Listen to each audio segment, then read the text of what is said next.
Agora nós estamos falando bastante na internet sobre a chegada do CID-11. E eu já estava aí, né, gente? Agora ele passou a valer a partir de 1º de janeiro.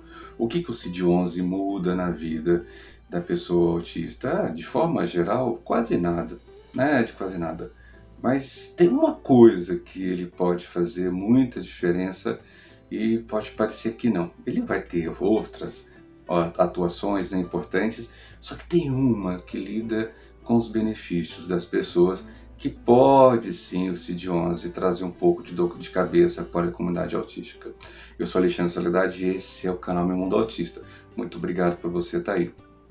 A gente fala de assuntos ligados ao autismo, mas com uma forma de falar muito peculiar que você que nos conhece. Já que você está aí, segue a gente, fala pra gente se você gosta, e se você gosta, compartilha. A gente está chegando a quase 1000 seguidores. A gente gostaria de chegar até o final de fevereiro, né? A gente, sei lá, se você conhece alguém, manda para ele, pra gente poder assistir e verificar que de repente o autismo pode ser sim uma situação, não um bicho de 7 cabeças.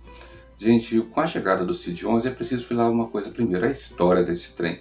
É difícil você imaginar, né, assim, que mas agora tem o CID-11, o que eu vou fazer com o DSM-5? Ele continua existindo. O DSM e o CID, eles sempre andaram na história em linhas paralelas.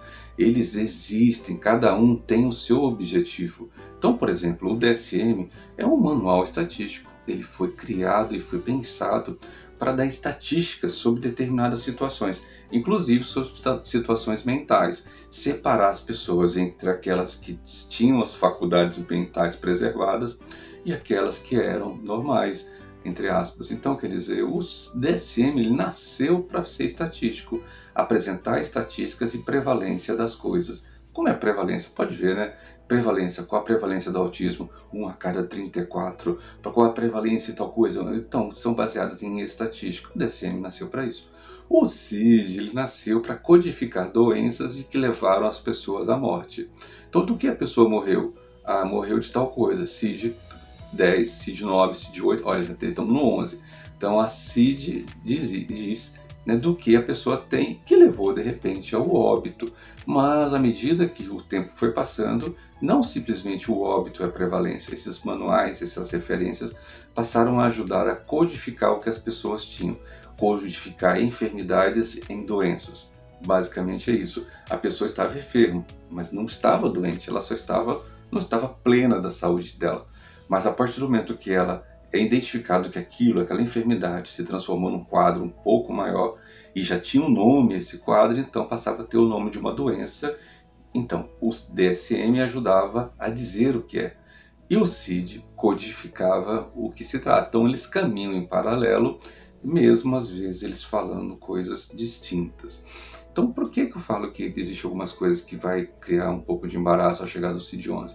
Lembra daquele projeto do governo federal de limitar os direitos das pessoas autistas nível 1 e de outras situações, inclusive pessoas com trissomia 21, as pessoas Down? Então a gente fala assim, o que isso poderia impactar? No caso do CID-11 referente ao autismo, ele descredencia aquela situação de suporte. Então veja que a treta que aconteceu toda foi baseada em que as pessoas utilizaram que existem doenças ou condições leves do autismo e doenças ou, no caso, condições severas do autismo, e que somente pessoas que tivessem condições moderadas a severas, elas teriam direitos a todos os benefícios de forma plena, inclusive o benefício de prestação continuada. O autista nível 1 não teria, porque ele não tem um quadro necessário para que ele tenha tantos benefícios. Inclusive, o autista 1 pode trabalhar, ter renda, ser independente, autônomo, assim por diante. E aí veio toda aquela movimentação popular, assim por diante, que veio culminar com o veto parcial do presidente, mas só que esse projeto vai voltar para a Câmara. Vai voltar para a Câmara para aqueles que querem novamente aprovar essa ideia. Eles podem derrubar o veto do presidente e aprovar mesmo assim. E nessa situação, o que mudaria? Por exemplo, o CID, como ele não está ligado à subjetividade de um profissional, ele declara-se o que a pessoa tem. O governo pode dizer, sem entrar no mérito se a pessoa tem uma condição leve, moderada ou severa, o governo pode dizer, isso numa medida simples, sem precisar de votação, que alguns benefícios serão dados somente para os códigos tal, tal, tal, tal, conforme o CID-11 atualizado no ano de 2025. Então quer dizer, foge da esfera da subjetividade, quer dizer que toda pessoa com qualquer tipo de grau de deficiência, ela teria o benefício pleno, ela passará de repente a ser limitada por códigos. E isso já acontece quando você vai fazer pedido de alguma condição de IPVA, alguma coisa para o carro, eles já perguntam qual o grau, qual a limitação, porque eles vão utilizar a CIF, que é um outro código de funcionalidade, porque onde a funcionalidade da pessoa está prejudicada. E isso leva ela a ter benefícios no campo da Secretaria de Fazenda, inclusive de PVA e outros benefícios, licenciamento e por aí vai. Então, a partir do momento que se eles vincularem ao CID pelos códigos, então não vai ter como dizer, olha, nós estamos dando esses benefícios a quem tem um código. Mas Alexandre, onde que isso acontece? Gente, já acontece. Quer ver um exemplo? Aquele remédio que é muito utilizado por pessoas autistas, a risperidona, ela está lá dentro do campo dos medicamentos que são entregues pela farmácia popular de forma muito barata ou ao custo zero para as pessoas. Mas está descrito para alguns códigos, os códigos tais, código, quando eu falo código, estou falando do CID, os códigos tais, têm direito a receber esse medicamento gratuito. Mas esse medicamento é muito utilizado para condições epiléticas, por isso que situações de sono, assim por diante, que os neurologistas, os neuropediatras, os psicólogos, porque os psicólogos não, os psiquiatras orientam que use a risperidona. Mas ela não está o código do autismo lá para receber a risperidona. Então o governo economiza ao não dar esse direito de forma plena para autistas receber de forma gratuita o medicamento risperidona. Não estou falando propaganda do medicamento, citando um exemplo. Então quer dizer, somente quem tem os códigos, esses códigos, tem direito à risperidona. Quem não tem esses códigos não tem direito. E aí da questão, nessa analogia que eu estou fazendo, se de repente os direitos foram presos também a códigos usando o CID, então nós vamos ter problema, porque aí vocês não vai ter a mobilização que justifique que estão de repente tendo preconceito ou estão relativizando a dor das pessoas e assim por diante. Eles tiram isso do contexto e jogam em cima do código. E isso, por incrível que pareça, isso é uma prática liberal e não uma prática de políticas de esquerda. Eu acho engraçado que o governo é de esquerda, mas está tendo políticas extremamente liberais. Não estou aqui defendendo se lá ou cá, tá, gente? Minha posição política não importa.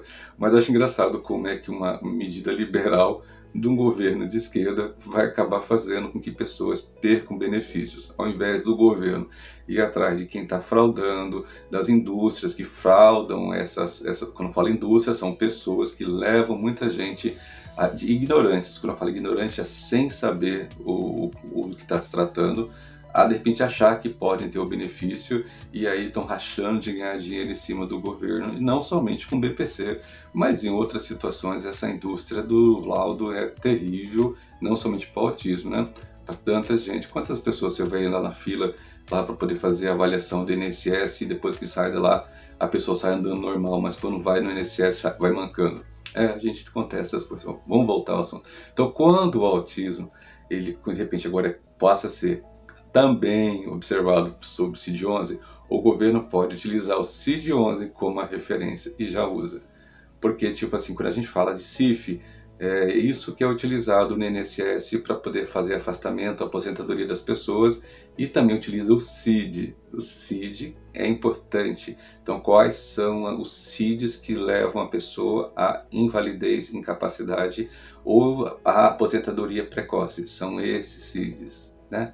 Então, quer dizer, agora a tendência, se volta para a Câmara dos Deputados esse trem e lá eles de repente entendem que somente quem tem direito de fato são esses que têm esses códigos, aí teremos um problema.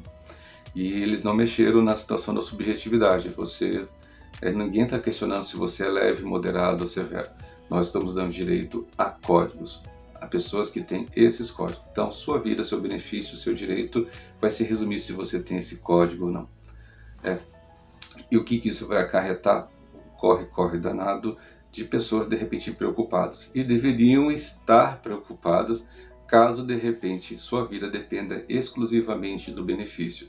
Então, muita gente hoje, sua vida só tem uma qualidade de vida mínima porque ela tem um BPC ou ela tem um benefício em que recebe em virtude do código, que no caso do código anterior, do CID-10 mais DSM, que era associado aos dois, ou DSM ou laudo, no caso assim, eu tenho um laudo, que eu sou autista, então tenho direito a alguns benefícios e direitos, mas o governo, pensando na economicidade e nos princípios da administração pública, ele pode de repente emitir uma nota simples, sem precisar dos deputados, dizendo que os benefícios serão dados a esses direitos, a esses que têm esses códigos. Vale a pena preocupar? Talvez.